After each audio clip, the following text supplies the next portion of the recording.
ओम नमः शिवाय.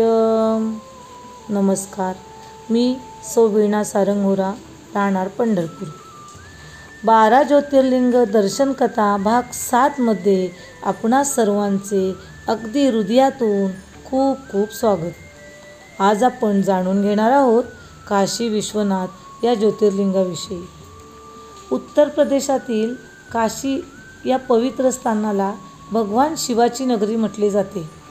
भगवान शिवाच्या 12 ज्योतिर्लिंगापैकी काशी विश्वनाथ मंदिर हे 7वे ज्योतिर्लिंग वाराणसीमध्ये गंगा नदीच्या काठावर वसले आहे. श्रावणाच्या आगमनासह देशविदेशातून लाखो भक्त भगवान शिवाच्या दर्शनासाठी येथे पोहोचतात. या मंदिराचे दर्शन मोक्षाचे मानले जाते. या मंदिराला भेट देणाऱ्यांमध्ये आदि शंकराचार्य, संत एकनाथ, रामकृष्ण परमहंस, स्वामी विवेकानंद, स्वामी दयानंद, गोस्वामी तुलसीदास यांसारखे महापुरुष होते. काशी विश्वनाथला हिंदू धर्मात अत्यंत महत्त्व आहे. असे म्हटले जाते की काशी हे तिन्ही जगातील सर्वोत्तम शहर आहे, जे भगवान शंकराच्या त्रिशूळावर विराजमान आहे. असे मानले जाते की ज्योतिर्लिंगाची स्थापना केलेली जागा नाहीशी होत नाही, ती तशीच राहते. असे म्हटले जाते की जो भक्त या शहरात येतो आणि भगवान शंकराची पूजा करतो, त्याला सर्व पापांपासून मुक्ती मिळते. काशी विश्वनाथ ज्योतिर्लिंग संदर्भात अनेक पौराणिक कथा प्रचलित आहेत.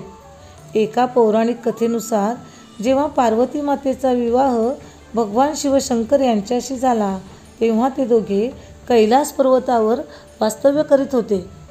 परंतु पार्वती माता नवीन असल्याने कैलास पर्वतावर त्यांचे मन रमत नव्हते. शिवशंकर अंगाला भस्म चर्चित असल्याने सर्वजण त्यांची टिंगल करत असत. पार्वती मातेस सुद्धा ते चिडवत असत. त्यामुळे पार्वती मातेने आपले पती शिवशंकरास एखाद्या दुसऱ्या निवांत ठिकाणी जाण्याची विनंती केली. पार्वती मातेची इच्छा पुरवण्यासाठी शिवशंकर पार्वती मातेस सोबतीला घेऊन काशी येथे राहावयास आले. त्यांनी या ठिकाणी दीर्घकाळ आपले वास्तव्य केले. यातूनच पुढे काशी विश्वनाथ ज्योतिर्लिंग उदयास आले. काशी विश्वनाथ ज्योतिर्लिंग कुणाच्या तपश्चर्येने प्रकट झालेले नसून ते प्रत्यक्ष शिवनिर्मित आहे. काशीला महादेवाचे सर्वात आवडते नगर मानले जाते. महादेव येथे स्वयं निवास करतात असे मानले जाते. काशीला कल्याणदायिनी, कर्मबंधनाचा नाश करणारी, ज्ञानदायिनी आणि मोक्ष प्रदान करणारी मानले गेले आहे. काशी विश्वनाथ मंदिर जसे प्रसिद्ध तीर्थक्षेत्र म्हणून ओळखले जाते, अगदी तसेच महत्त्व इथल्या नित्य आरतीलाही दिले जाते. काशी विश्वनाथ महादेवाची आरती ही संपूर्ण देशात प्रख्यात आहे. या मंदिरात पहाटेच्या ब्रह्ममुहूर्तावर मंगळा आरती केली जाते. विश्वनाथ महादेवाची आरती दिवसभरातून 5 वेळा केली जाते.